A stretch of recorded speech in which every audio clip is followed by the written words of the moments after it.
Ayan, punong-puno ng mansanas. Pagkatapos, lemon juice. Lemon. Tapos may iba't ibang mga sangkap. Ayan po ang aking fruit diet. And carrots as well. So, blend ko yan. Mga carrots na yan. And then, apples, blend ko.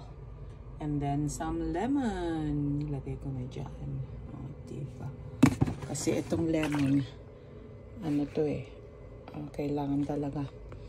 And then, honey. Ayun. Yun lang. That's my diet. Daming carrot. Kasi healthy yan eh. Diba? And of course, tingnan natin din kung anong laman ng mga to. Yan.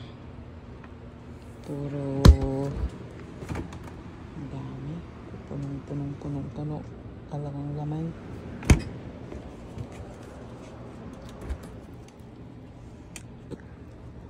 Yan. Fish, veggies, meat.